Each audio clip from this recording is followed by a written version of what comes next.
as piadinhas tudo de novo. Oi, gente, vocês estão me ouvindo? Tá todo mundo ouvindo bem?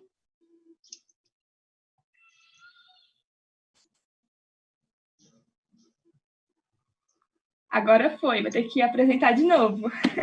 Ok, foi só um ensaio, então pela segunda vez. Boa noite, gente, eu sou Marina, vim rapidinho hoje para dar início, fazer a abertura do nosso terceiro dia da jornada clínica sobre transtornos de ansiedade e vou apresentar para vocês o professor Frederico Veloso, mais conhecido como Fred. E quem é aluno de IBAC o conhece também como Super Fred, porque o Fred é nosso supervisor há muitos anos. O Fred é especialista em análise do comportamento e em terapia comportamental infantil. Atua como psicólogo clínico há mais de 15 anos, atendendo diariamente sob a perspectiva da psicoterapia analítica funcional, a FAP, e é professor e supervisor também sob a perspectiva da FAP. Então, vou pedir para agradecer, né, a presença do Fred. Muito obrigada por ter aceito o convite. E assim que você tiver à vontade, pode iniciar já. A ideia é ter uma apresentação de mais ou menos uns 50 minutos e ter um tempinho ali no final que vão ser discutidas algumas questões que surgirem ao longo da apresentação. A Stephanie está aqui para anotar algumas questões, tá bom? Então tá. Vamos lá. Boa noite, alegria. Frederico Veloso na área. Fred, agradecendo a Marina pelo convite, né? A gente já faz trabalhos conjuntos há muitos anos, tem muito tempo que eu trabalho em parceria com o IBAC, e para mim é um prazer estar aqui. Tinha algum tempo que eu não fazia nada, né, com o IBAC, e aí estou retornando aqui para a gente falar um pouquinho de transtornos de ansiedade, né? Que é um tema que está em voga aí na jornada nessa semana aí da jornada, e é um tema que é muito relevante na clínica. Só me dá um feedback se a imagem estou ok, por favor. Aqui tá a imagem e o som está perfeito. Está sim, tudo ok. Então tá. E aí hoje, como a Marina falou, eu atendo sob a perspectiva da FAP, né? Quem não sabe o que é FAP, eu vou falar assim de forma bem rasteira, bem rápida, só para dar uma pequena introdução, que é uma psicoterapia de base em análise comportamental que vai ter como principal foco a relação terapêutica. E aí a gente vai tratar todas as dificuldades dos nossos clientes, todas as intervenções são feitas baseadas na relação terapêutica. Claro que não é só a relação terapêutica, né? Tem outras coisas a serem feitas, mas basicamente o que vocês precisam saber hoje de fato é isso. E aí eu vou falar um pouquinho da intervenção, eu fiz um recorte pequeno da FAP, obviamente, e eu vou falar um pouquinho dos transtornos de ansiedade com a relação terapêutica como intervenção. E só mais uma colocação antes de eu passar para frente o conteúdo. É uma prática que eu tenho há muitos anos, então assim, eu só vou falar aqui de coisas que eu faço e que eu já fiz na clínica, né? Eu tenho uma filosofia de vida que chama Skin in the Game, quem quiser ler o livro está aí disponível, que é Arriscando a Própria Pele. Então eu não gosto muito de falar só sobre teoria das coisas. Eu só falo das coisas que eu pratico realmente na minha vida. Então, vamos lá, eu vou falar um pouquinho da minha experiência clínica e fiquem à vontade para participar, por favor.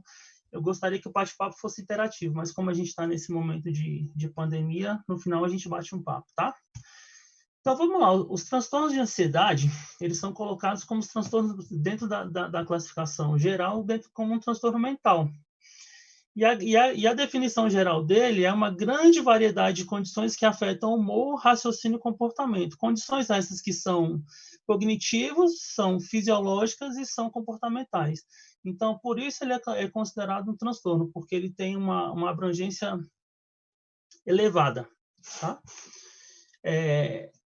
E para ser considerado um transtorno mental, tem que ter déficit na vida da pessoa, né? Então, são características que vão interferir no funcionamento natural da pessoa. E aí a gente vai para o primeiro ponto que eu acho importante a gente refletir um pouquinho, porque quando a gente ouve a palavra ansiedade, a gente já tem um viés negativo da ansiedade, né? E aí eu vou trazer a definição da ansiedade e a gente vai refletir um pouquinho em cima sobre essa definição. O que é a ansiedade, na verdade? Ela é uma resposta natural do nosso organismo, é uma resposta neuromuscular. Por que neuromuscular? Porque envolve toda a parte neural e de musculatura lisa e estriada do nosso corpo. Então, é uma resposta natural do nosso organismo de vigilância. Aumento de frequência cardíaca, respiração rápida, contração muscular, dilatação de pupila, etc., que é para preparação para um perigo futuro. Isso e essa resposta de ansiedade, ela vem diante de preparação para comportamentos, né, de fuga, de luta ou de cautela. Olha que interessante. Então, inicialmente, a ansiedade, apesar de ser muito falada atualmente, ela é uma resposta, vou colocar entre aspas o boa, porque eu não gosto de pensar em boa e ruim, mas é uma resposta natural do nosso corpo para preparar o nosso organismo para situações de perigo, né? Imagina que, né, a nossa espécie é uma espécie muito frágil fisicamente. Imagina que a gente está lá na selva, né, na nossa evolução, e aí cai uma folha no meio da noite e faz um barulho. E aí o nosso organismo se prepara com essa descarga que a gente chama de ansiedade, com esse preparo para fugir dessa situação. Porque se fosse o predador e eu ficasse ali, né, dormindo, a probabilidade de eu ser morto ali no nosso ambiente natural era muito alta. Então, a ansiedade, ela tem esse histórico, tá? Então, inicialmente, é uma resposta que a gente pode considerar uma resposta boa, uma resposta saudável do nosso organismo. Tá claro até agora? Se quiserem ir perguntando aí, vão deixando no chat que depois a gente volta. Tá? E aí, o que é o transtorno de ansiedade de forma abrangente? Como ele é visto, né, atualmente como problema, esse transtorno ele é uma preocupação existente. Medo de situações cotidianas engloba as reações físicas, né, de aumento de frequência cardíaca, respiração rápida, sudorese e sensação de cansaço. E essas reações elas podem ser desenvolvidas tanto de forma localizada, por exemplo, eu tenho ansiedade social, eu tenho agorafobia, eu tenho transtorno do pânico, ou pode ser uma aparição generalizada, transtorno de ansiedade generalizado, que não tem o locus de controle muito claro, tá? E aí a gente vai pensar agora um pouquinho como é que a gente vai desenvolvendo esse transtorno, assim, essas respostas de forma tão intensa, assim, ao ponto de comprometer a nossa vida, tá? Então, recapitulando, a ansiedade é uma resposta do nosso corpo. O transtorno de ansiedade é quando essas respostas elas estão exacerbadas, elas estão intensas ao ponto de prejudicar o funcionamento normal da nossa vida, tá? Tá ok por enquanto?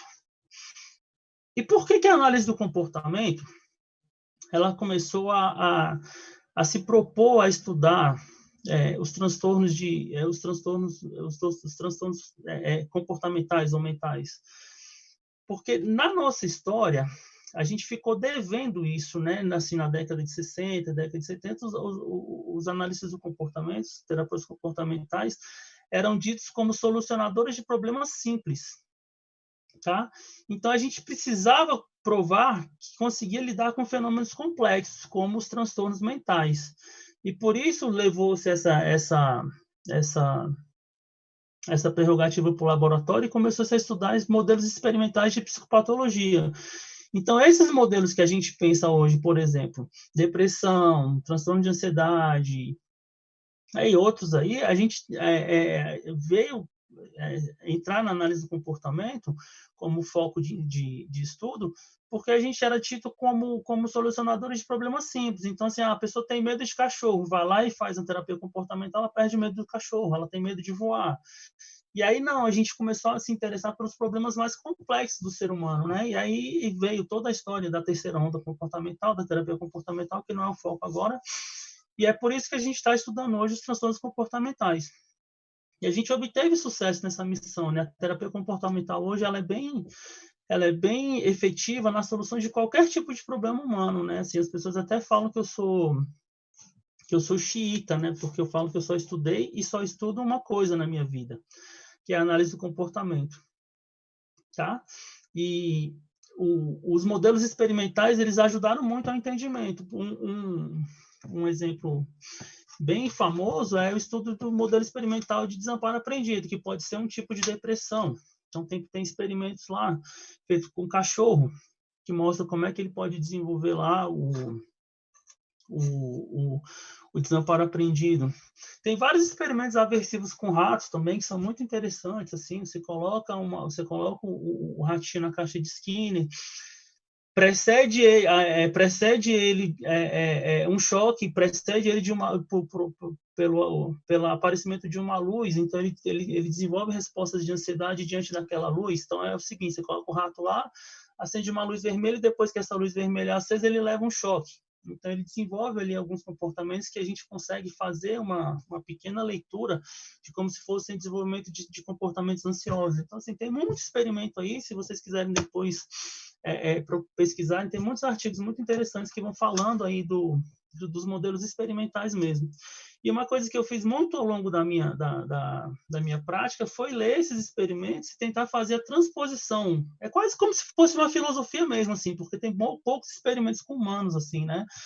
Então, de entender esses modelos experimentais e trazer essa leitura para a clínica. Então, é muito interessante quando a gente consegue fazer isso, né? Ver que os comportamentos que são experimentados em laboratório, a gente consegue fazer uma visão deles, trazer eles para a nossa visão clínica, e isso dá uma abrangência muito interessante.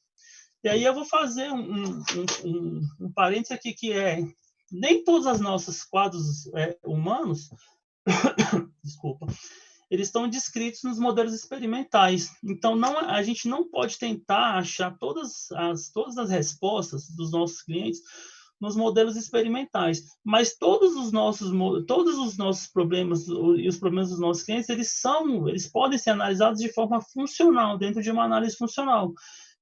E que a partir dessa análise funcional, a gente pode criar um modelo de intervenção apropriado para o tratamento daquela pessoa. O Skinner, ele falava, eu não lembro de qual que é o livro, que ele falava uma frase que eu gosto muito, que é assim: não descarte a unicidade do organismo para uma efetiva análise experimental do comportamento.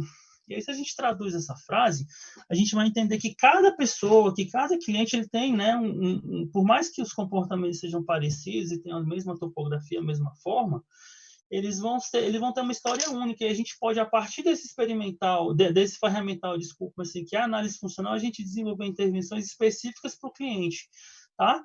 E aí eu vou falar um pouquinho o que é essa análise funcional, né? Assim, a análise funcional nada mais é do que a descrição esquemática da tríplice contingência. O que isso quer dizer? É que todo comportamento, ele ocorre num contexto específico, numa situação, ele envolve determinadas respostas públicas e privadas, e ele produz consequências no ambiente. Então, todos os nossos comportamentos, para o analista do comportamento, ele vai funcionar nesse modelo, tá? E o mais interessante aqui é a gente entender também de que essa análise funcional, ela pode ser pensada como uma engenharia reversa. A gente consegue colocar todas as nossas respostas dentro dessa análise, e se a gente consegue identificar, por exemplo, fazendo uma análise, né, começando a fazer uma análise, e eu falei da engenharia reversa, as consequências das nossas ações, elas são a variável mais importante, porque são essas consequências aqui que elas aumentam ou diminuem as frequências das nossas respostas, e que elas ficam condicionadas a esse ambiente. Então, olha só, diante de determinadas situações, a probabilidade da ocorrência da consequência, do reforçador, aumenta ou diminui a probabilidade da ocorrência de determinadas ações. E é muito legal a gente começar a fazer essa brincadeira. Então, outro toque que eu falo para vocês, tenta fazer essa brincadeira várias vezes, assim, com vários tipos de exemplo do cotidiano de vocês e das pessoas, para vocês entenderem bem essa correlação da análise funcional, porque ela vai ser uma ferramenta importantíssima na clínica. E os transtornos de ansiedade, eles também vão acontecer aqui dentro desse modelo. Então, como eu estava falando, né? As respostas de ansiedade, que vão ser características lá, as respostas fisiológicas, aumento de batimento cardíaco, sudorese, tremores, dilatação de pupila, etc., fora os comportamentos, né? A alta frequência de comportamentos, que seja falar muito, balançar a perna, sair correndo, chorar, tremer, essas coisas, elas vão acontecer sempre num determinado contexto, tá, antecedente, elas nunca vão acontecer no ar ou fora de contexto, e sempre vão produzir consequências ambientais. Então, é importante a gente ter essa leitura, porque se a gente, né, quando for intervir, a gente pode pensar em intervenções que vão mexer nas consequências, dessas respostas, ou a gente pode mexer na questão do condicionamento desse ambiente para essas respostas. Mais para frente eu vou falar um pouquinho mais sobre isso. Tá ok até agora? Vão deixando perguntas aí, por favor, para a gente voltar, que isso aqui é um tema bem interessante. Então, assim, pensando, né, que a análise do comportamento ela vem tentar entender os transtornos comportamentais, os transtornos mentais dentro da tríplice contingência, a gente tenta fazer sempre uma transposição do que seria aquelas características do DSM-4 lá, né, que são caracterizadas como as do DSM-5, desculpa, né, coisa de velho, né, na minha época era DSM-4 ainda, vocês são mais novos, vocês estão no DSM-5. Então, a gente vai tentar fazer uma transposição daquela simatologia lá e tentar fazer uma visão funcional. Então, eu coloquei aqui, ó, no próximo slide, aqui, ó, o que seria um modelo de ansiedade de forma simplificada para um analista do comportamento. Uma das formas de ver seriam, olha só, sinalizadores difusos de consequências aversivas, muitas vezes inescapáveis. Olha só, então vamos aqui para o A. Então, uma pessoa está diante de uma situação que sinaliza que ela vai receber algum tipo de punição. Tá? Sinaliza quer dizer, em situações similares no passado, essa pessoa foi punida. Ela se deu mal, falando de forma mais coloquial, né? Então, um ambiente similar, ou mesmo ambiente similar, está sinalizando para essa pessoa que essas consequências aversivas, ruins, ou que ela vai, né, se dar mal, vão aparecer. Automaticamente, nesse contexto, as respostas de ansiedade vão aparecer, tá? Então, olha que interessante, como dá para a gente pensar funcionalmente. Diante desse contexto aqui, as respostas de ansiedade vão acontecer. Por que o controle fica sendo difuso? Porque a gente tem uma característica comportamental que é a característica de generalização. Então, muitas vezes, ambientes que são apenas similares ao ambiente ao que eu fui punido, eles vão evocar e vão eliciar essas respostas de ansiedade em mim. Tá? Fica difuso por quê? Porque eu, como organismo, como pessoa, começo a não discriminar, eu começo a não perceber que são ambientes diferentes. Tem um experimento com cachorro que é muito interessante, que é assim, você apresentava um elíptico para ele, e ele levava, eu não lembro qual era a punição, acho que era um jato de água ou é um choque que ele levava. E depois apresentava um círculo para ele e não acontecia nada. Né? E aí o cachorro começou a discriminar que diante do elíptico ele vai tomar um choque, então ele pulava, tá? Ele pulava para evitar o choque na patinha dele. E diante do outro, né, do círculo, não acontecia a apresentação do choque.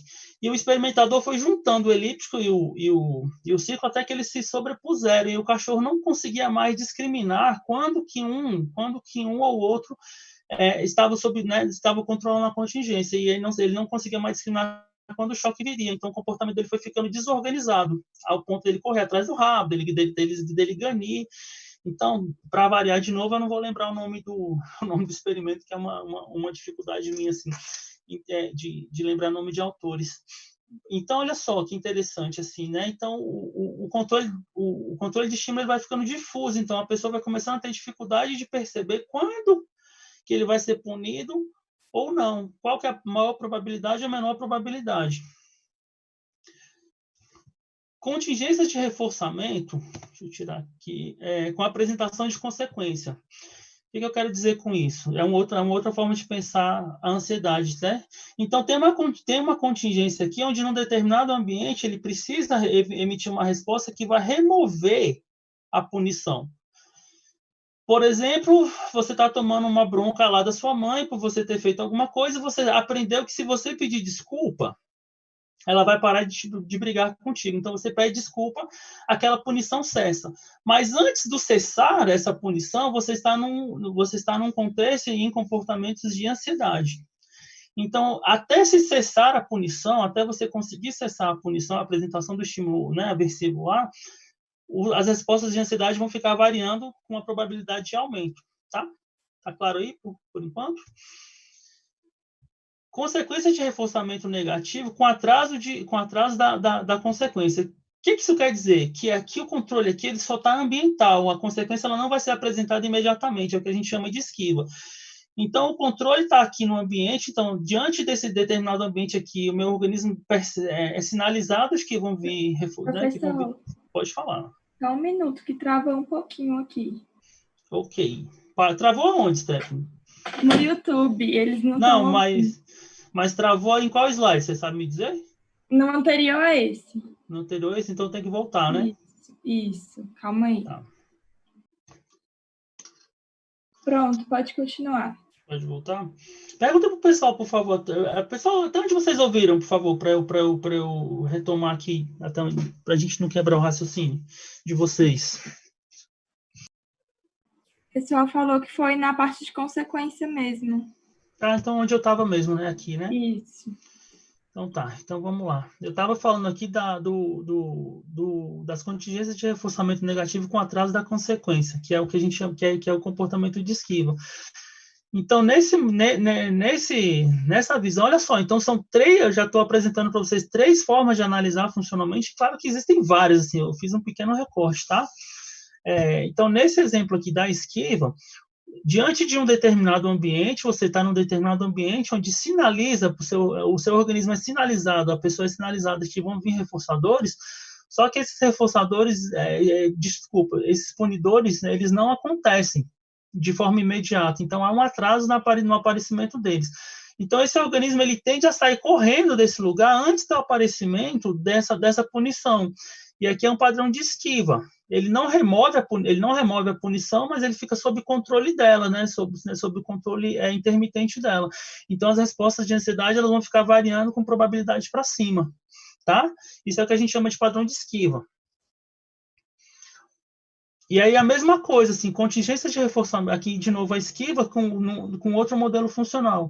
Consequências de reforçamento negativo que evitam, né, contingências de reforçamento que evitam o aparecimento. Então, assim, o organismo ele pode chegar num determinado ambiente e já evitar o contato com esse ambiente, ele já sai antes de entrar em contato com esse ambiente. Por exemplo, um exemplo bem simples, uma pessoa que é muito tímida e já passou muita vergonha em festas, ele chega ele chega na porta da festa e antes dele entrar na festa, ele já sai correndo, ele já volta para casa.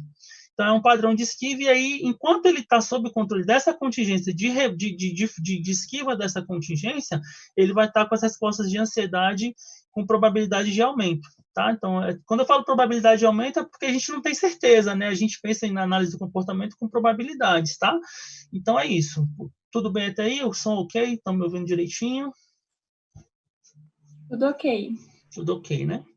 Então, vamos em frente.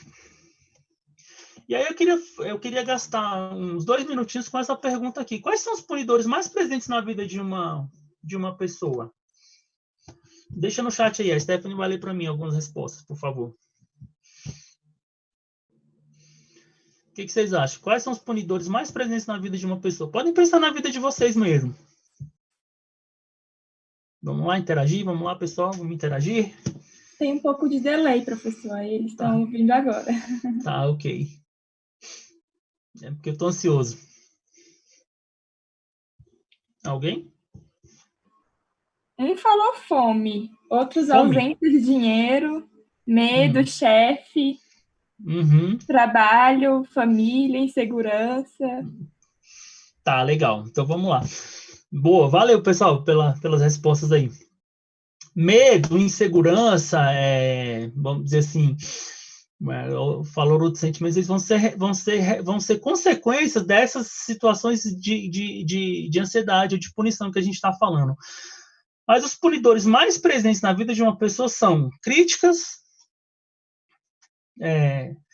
castigos, às vezes surras dos pais, são julgamentos negativos, são situações de humilhação, tipo bullying, são notas baixas por baixo desempenho, na escola você tirar a nota vermelha lá, avaliação de desempenho quando você é profissional, notas na faculdade, bronca de professor. Então, esses são os principais punidores na vida de uma pessoa. E aí, vamos lá. E quem são essas pessoas? Quem são as pessoas que mediam esses punidores? Eu queria que vocês pensassem um pouquinho também. Me respondem no chat. Vamos interagir um pouquinho. O que vocês acham? Alguns estão dizendo que são os pais, pegaram o Covid. Pegar o Covid e... Olha que interessante, legal, gostei do exemplo do Covid, gostei do exemplo dos pais, exatamente isso. Então, assim, a gente vai começar a entender a problemática da ansiedade agora com outro olhar, e esse é o acréscimo que eu queria trazer para vocês. Os nossos punidores humanos, eles são sempre, na nossa história, eles são mediados por outras pessoas. Então, o nosso principal punidor é um outro ser humano. E que ser humano é esse? Que pessoa é essa? Normalmente não, sempre são pessoas significativas na nossa história. Então, quem pune a gente quando criança? Os nossos pais, os nossos educadores, os nossos professores. Tá? Olha só que interessante. Então, ambientes sociais de proximidade afetiva, como família, escola, esporte, eles também trazem situações punidoras. O Covid, olha que interessante o Covid. O Covid, para mim, é o maior exemplo de que o maior risco humano é um outro humano, né? Olha só, a gente só pega o Covid através do contato com outra pessoa. Então, eu queria que vocês guardassem essa informação, porque essa informação ela muda totalmente o viés, é isso que a FAP e eu trago de acréscimo para vocês, o viés de olhar análise, os transtornos de ansiedade. Então, no nosso entendimento, para quem trabalha com a terapia analítica funcional, os transtornos de ansiedade eles têm sempre uma origem social, porque são as pessoas que a gente ama e que são importantes para a gente que nos punem, tá? Eu queria que vocês guardassem essa informação, tá? E como é que isso aparece na clínica? Elas não aparecem dessa maneira esquemática, como eu falei para vocês aqui, né? Como tríplice contingência. A gente que vai ter que montar esse quebra-cabeça, tá? Eles aparecem como na clínica? Elas aparecem com características de fobia, então eu tenho medo de avião, eu tenho medo de cachorro, eu tenho medo de dormir sozinho. Quem atende criança vai receber medo do bicho-papão, medo do monstro do armário, medo de perder os pais, transtorno de ansiedade de afastamento, né, que é um transtorno infantil de ansiedade.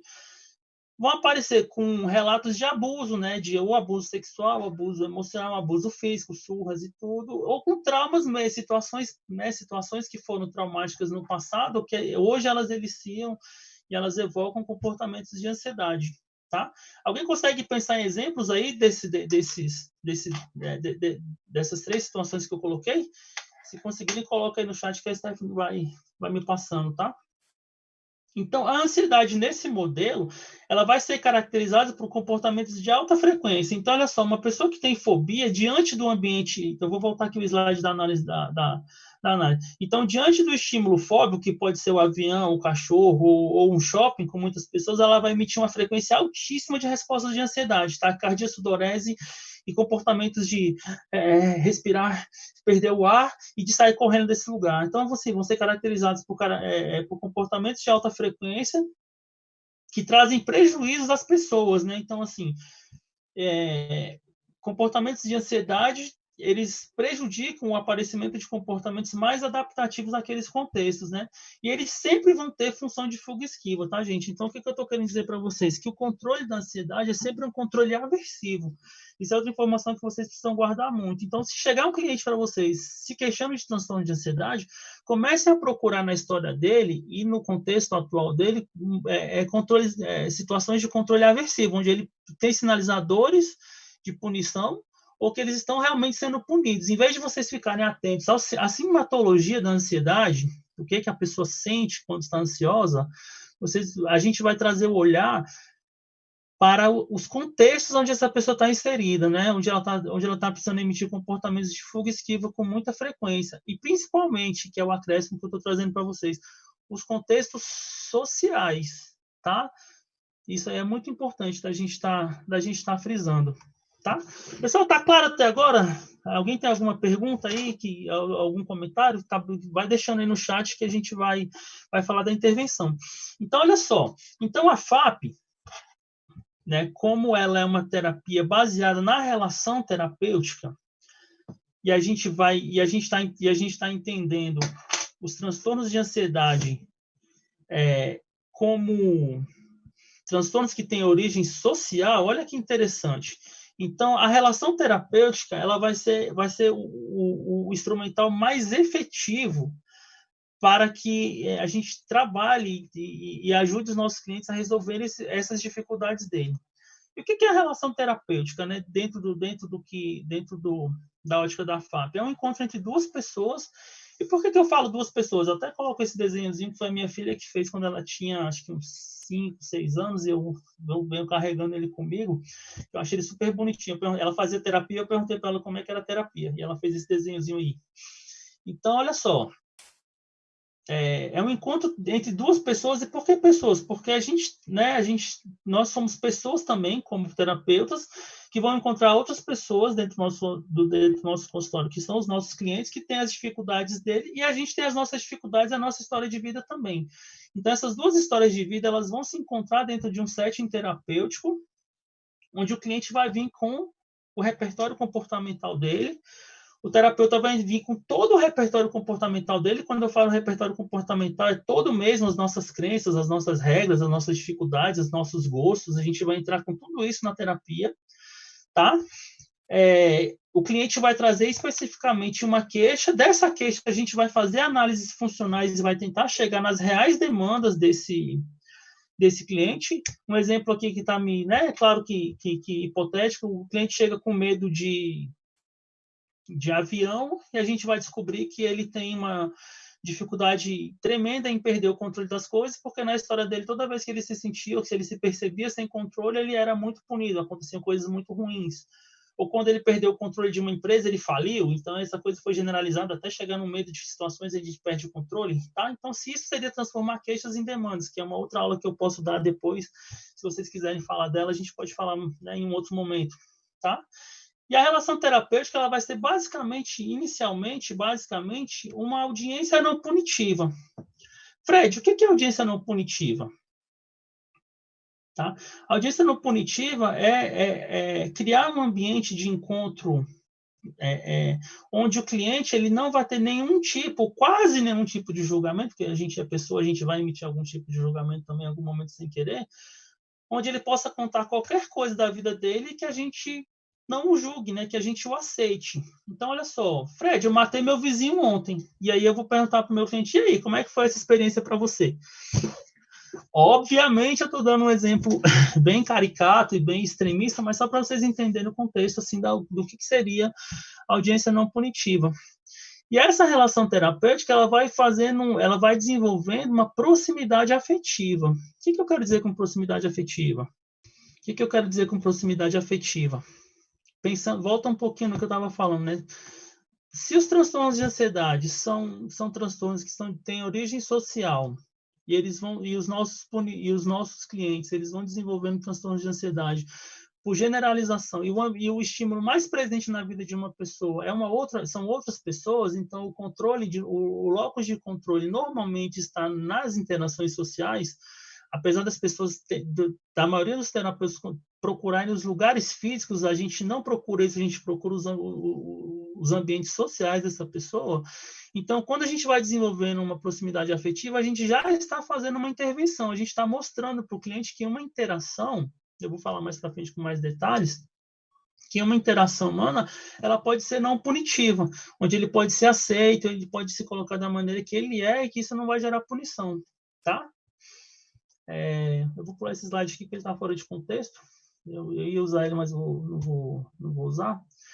Então, assim, como é que a gente vai intervindo, né? Então, a gente vai produzindo com o nosso cliente uma relação terapêutica cúmplice, íntima, próxima, e a gente vai avaliando se os comportamentos de ansiedade dele estão aparecendo no setting terapêutico.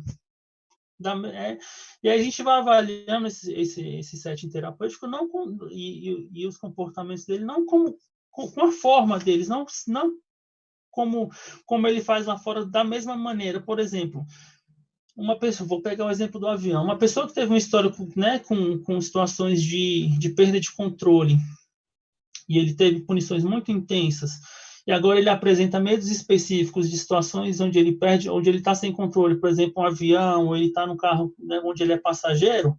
No setting terapêutico, em algum momento, quando o terapeuta estiver conduzindo a conversa, estiver indo para um assunto que o cliente não queira ir, provavelmente os comportamentos de ansiedade dele vão aparecer no consultório. Então, a gente vai fazendo esse tipo de avaliação e de intervenção. A gente vai criando um ambiente para evocar esses comportamentos de ansiedade dentro do setting terapêutico. A gente vai avaliando isso o tempo inteiro, se está sendo efetivo ou não na criação desse ambiente. Então, é um ambiente funcionalmente similar. Funcionalmente por quê? Porque ele não evoca as mesmas respostas públicas, as mesmas ações. Eu não tenho condições de colocar o meu cliente para ter medo de avião dentro do consultório, mas eu posso evocar uma situação onde ele perca o controle, ele vai evocando os comportamentos de ansiedade diante da relação terapêutica, tá? E aí, quando a gente faz essa transposição, quando a gente consegue fazer essa transposição dos comportamentos de fora do ambiente, né, do ambiente natural do cliente para dentro do consultório, a gente entende que a terapia vai começar a acontecer. E aí os primeiros passos, como eu falei para você, é desenvolver uma audiência não punitiva, uma proximidade afetiva. E como é que a gente vai fazendo isso? A gente vai fazendo isso através, principalmente, da validação emocional. Vou dar um exemplo aqui de como é que pode ser desenvolvido uma fobia numa pessoa e como é que a gente vai intervir depois no consultório. Imagina que você tem um filho, você pai aí ou mãe, tem uma criança e vocês estão andando na rua ali, perto da casa de vocês, e um cachorro late. E a criança toma um susto e começa a chorar. Reação 1 do pai. Deixa de ser fracote, menino, é só um cachorro. Vamos lá, vamos encarar esse cachorro. E o pai leva o menino para olhar o cachorro. Tá? O choro da criança cessa, ele engole o choro ali, e fica ali com respostas de ansiedade intensas, mas privadamente, e olha para o cachorro. Tá? Situação 2, seu filho está lá, e aí o cachorro late, e ele chora e toma um susto, e aí você pega ele no colo, não, meu filhinho, vamos sair de perto do cachorro, porque esse cachorro é muito perigoso, ele vai morder você.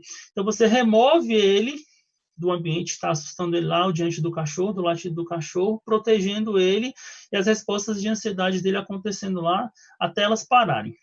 Olha que interessante. O viés clássico da análise de comportamento vai olhar o objeto fóbico como se fosse o cachorro. Mas olha só que interessante. O latido do cachorro, ele produziu uma resposta fisiológica de ansiedade, de preparação de fuga ou enfrentamento nessa criança, e ela foi logo em seguida, quando ela ia correr desse cachorro, que seria o natural, se ela estivesse na selva, ela sairia correndo do leão, ou sairia correndo do predador, e o pai dela correria junto, para se protegerem.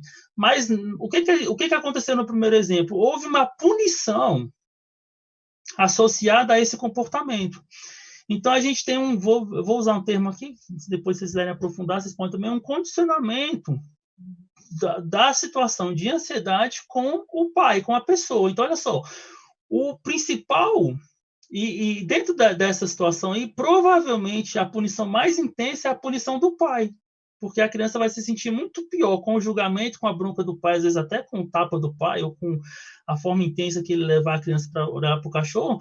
Então, olha só, a gente tem um mediador da punição aí associada ao cachorro lá. Então, a gente tem o cachorro, a sensação aversiva que o cachorro produziu, a sensação aversiva que a bronca do pai produziu, a sensação aversiva que o levar o menino para ver o cachorro mais de perto produziu, e isso tudo condicionado à figura de uma pessoa. Olha só, essa criança, né, pensando de forma bem rasa aqui, ela vai crescendo e ela vai tendo outras punições de outras pessoas, né, dentro dessas situações. Tira uma nota baixa, recebe um castigo, perde videogame, fala uma coisa inapropriada, toma um beliscão da mãe. O que ela vai aprendendo? Que ficar perto das pessoas é perigoso. Então, essa pessoa, quase que com certeza, ela vai desenvolver comportamentos de ansiedade ou até transtornos de ansiedade quando tiver diante de pessoas. E o que mais existe no nosso mundo? Pessoas. Então, o controle difuso do transtorno de ansiedade, para quem trabalha com a FAP, ele está exatamente nisso. Então, a pessoa não consegue mais discriminar qual outra pessoa é perigosa. Então, qualquer pessoa vai me bater, qualquer pessoa vai me chamar de fracote, qualquer pessoa vai me humilhar. Pessoas que passaram bullying na adolescência, situações, né, bem vexatórias, desenvolvem transtornos de ansiedade na fase adulta. Por quê? Porque ela já entra nos ambientes novos com o teu organismo totalmente ativado. ela não consegue mais discriminar que aquelas pessoas que puniram ela no passado não estão presentes. Então, só o emparelhamento, a generalização de pessoa que faz o controle da ansiedade. Então, quando o terapeuta cria uma validação emocional, como é que seria validar essa criança? Vocês conseguem pensar como é que seria validar essa criança? Seria o pai pegar e falar, poxa, filho, você tomou um susto, né? Caramba, esse cachorro te assustou mesmo. Você quer lá ver como ele não é tão perigoso assim? Se você quiser, eu vou com você. Não, papai, não quero não. Tudo bem, filho. Quando você tiver maior, então você enfrenta esse cachorro. A gente pode sair daqui. Eu estou fazendo de forma caricata, obviamente. Mas olha só a validação emocional que esse pai poderia ter feito com essa criança. Então, o terapeuta ele vai fazer esse exercício de validação, porque esse é um reforçador importantíssimo para as pessoas e que elas estão em falta. Então, esse pai promoveu validação e apoio com esse exemplo, e o terapeuta também vai fazer a validação emocional, porque os nossos clientes falam assim, eu me sinto fraco porque eu não consigo mais ir trabalhar por causa desse transtorno de ansiedade. Eu tenho muito medo de perder meu emprego e eu acho que eu sou um imbecil por isso. Eu não consigo falar não para minha esposa porque eu acho que ela vai me largar. Ou às vezes nem falam, às vezes eles só vão engolindo o sapo calados mesmo, e a gente vai validando esse medo, essas inseguranças, e a pessoa com isso ela vai se fortalecendo emocionalmente. O outro fator, outra intervenção importantíssima, é difícil conversar sozinho, gente, eu preferia que a gente estivesse ao vivo, né? Mas como não está, então eu queria ver a reação de vocês, assim, que sinto muita falta. O apoio do terapeuta, o apoio seria, né, após a validação emocional, o apoio emocional a esse cliente, ajudá-lo a descobrir que ele tem potencialidades, que ele dá conta, que ele consegue enfrentar as situações, e a compreensão de quando ele não der conta, de não ser julgado, de não ser punido, dele ser compreendido, de fazerem novas tentativas, e de conversarem novamente sobre esses assuntos, quantas vezes forem necessárias, isso vai fortalecendo emocionalmente o cliente, tudo isso na relação terapêutica. Olha só, eu não tô criando estratégias para ele fazer enfrentamento lá fora. Eu vou fortalecendo esse cliente na relação comigo, e isso vai ensinando para ele que nem todas as pessoas são perigosas. E por generalização, assim, se a gente der sorte desse cliente ter uma estrutura social meramente aceitável, ele vai começar a discriminar que pessoas com determinadas características ele tem que correr, ou ele pode enfrentar. Pessoas com outras características diferentes, ele não precisa nem correr, porque essas pessoas não vão ser uma ameaça para ele, porque ele vai discriminando que existe um outro tipo de relacionamento humano na terapia.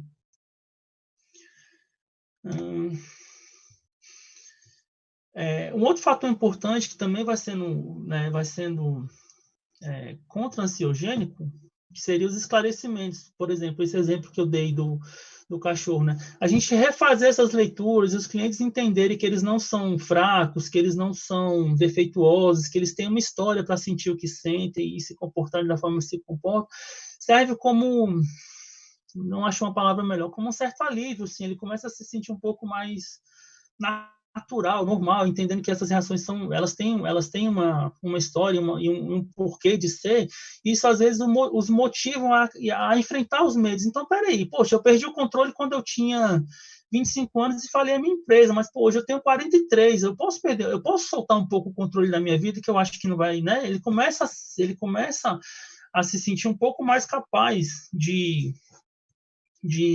enfrentar esses desafios, tudo isso sendo fortalecido na relação terapêutica, através da validação, do apoio e da compreensão, tá?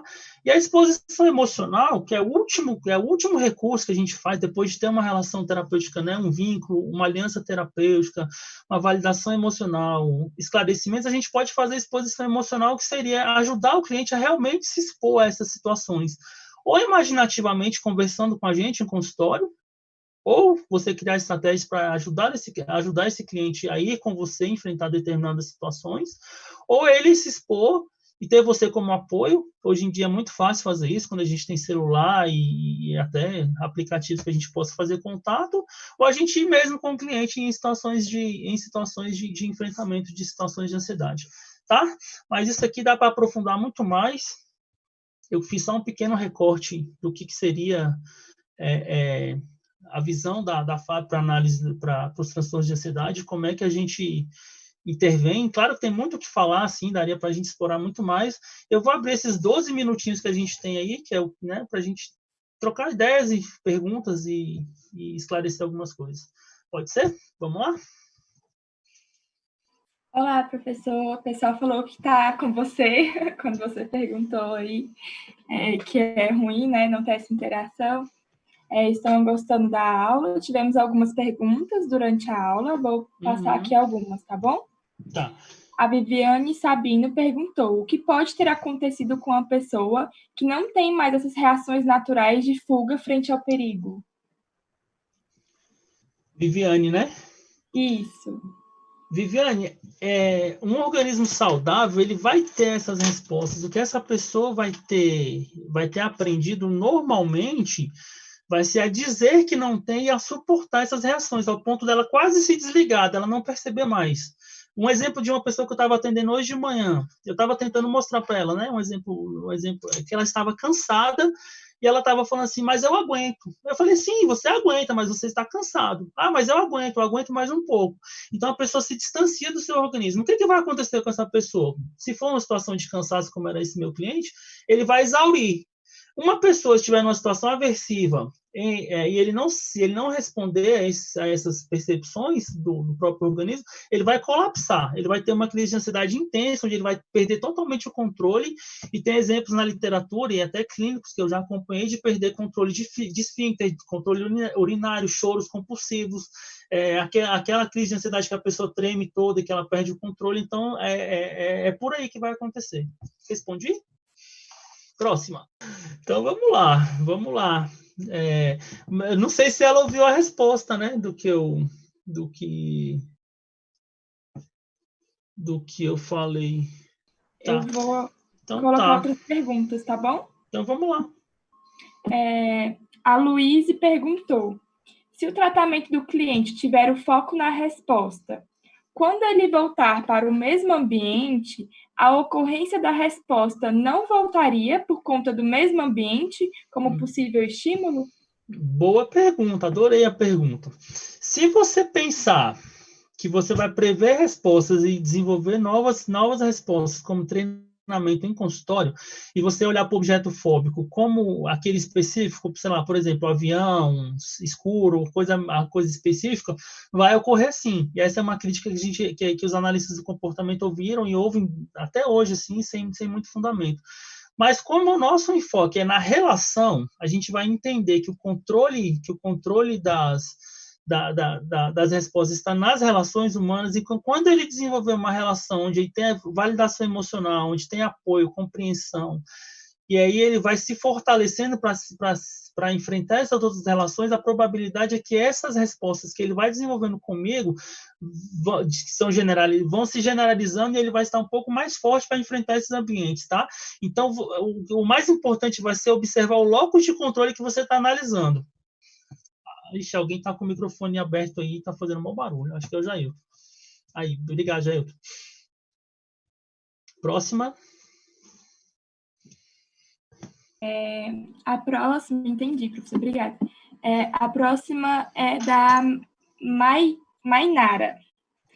Perguntou se todo transtorno tem um punidor específico ou pode conter mais de um. Então, a gente vai entender, pode ter mais de um, então a gente vai entender esse transtorno dentro daquela classificação de transtorno de ansiedade generalizado. Quando o locus de controle já está totalmente difuso, então a pessoa já não sabe mais de onde que vem, de onde está o sinalizador de punição para ela. Em qualquer ambiente, o organismo dela se percebe em perigo, e ela vai ter que fugir de todos os ambientes. Esse aí, um caso bem clássico desse é o transtorno de pânico, daquelas pessoas que não conseguem mais sair de casa mesmo, porque qualquer situação é aversiva para ela. Então, pode ser mais de um sinalizador, sim. O que eu falei lá no slide anterior, lá um pouco mais atrás, assim, como os sinalizadores difusos. O organismo já não percebe mais, já não discrimina mais quais são os punidores. E como a gente está falando de relacionamento social, assim, imagina uma pessoa que foi muito punida por diversas pessoas ao longo da vida. Qualquer pessoa para ela pode ser um risco. Tá? Respondi? Respondeu sim. Temos só mais duas, tá bom? Então, vamos lá. A da Renata Andrade. Ela perguntou assim: ansiedade é uma sinalização de evento punitivo. No segundo exemplo, você disse que o evento está presente até acabar, no caso da bronca da mãe. Por que ansiedade, nesse caso, não seria tristeza ou algo assim? Putz, muito legal essa pergunta. Deixa eu formular ela aqui.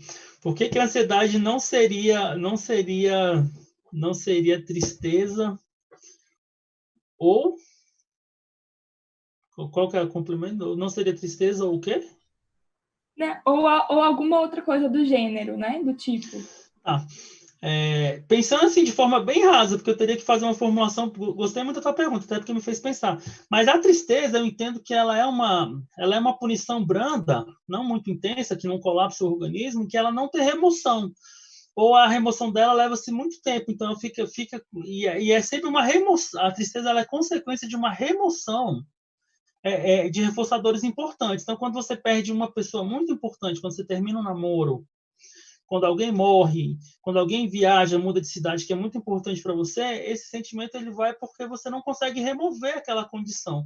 Nesse exemplo que eu dei aí, a remoção ela é quase que imediata do estímulo punitivo. Então, aumenta-se a frequência da resposta de remoção. Enquanto aumenta essa frequência, o organismo vai variando nessas respostas intensas aí, que a gente chama de ansiedade.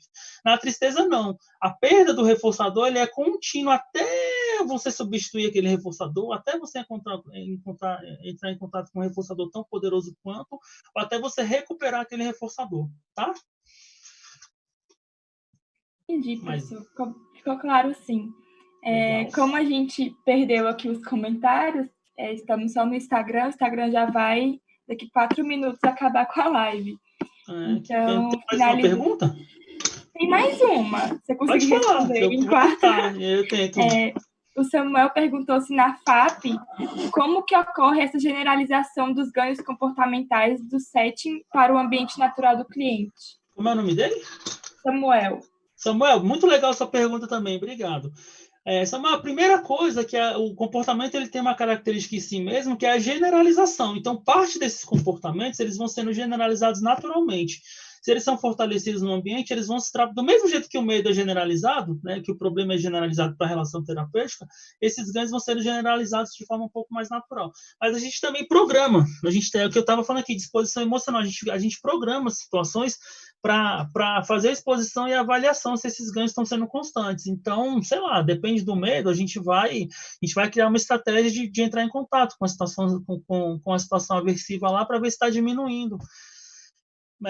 Pensando num exemplo aqui bem rapidinho, né, para não perder o time aí e não cair no meio. Sei lá, a pessoa tem um medo de exposição, né, em público. A gente faz o fortalecimento dessa pessoa na relação terapêutica e aí ela tem uma reunião marcada. Aí eu peço para ela ficar atenta e logo em seguida dessa reunião ela me mandar uma mensagem me dizendo como é que ela se comportou lá. Eu uso isso como linha de base, a gente vai avaliando. Então tem umas estratégias para a gente montar também que eu não vou conseguir te dizer agora pela falta do tempo. Né? Então, assim, rapidinho, obrigado, galera, por terem me aturado uma hora aí. Eu espero que eu tenha acrescentado para vocês. Eu estou no Instagram, quem quiser me procurar e fazer perguntas em box, fique à vontade lá, é Frederico Veloso, tá? E aí, estou no IBAC também, sempre estou no IBAC a vida inteira, é o lugar que eu mais estou profissionalmente. E é isso aí, valeu demais. Quer encerrar aí, Stephanie? Sim, muito obrigada, viu, professor? Tenha uma boa noite. Todo mundo gostou muito. Legal. Que bom. Tchau. Tchau.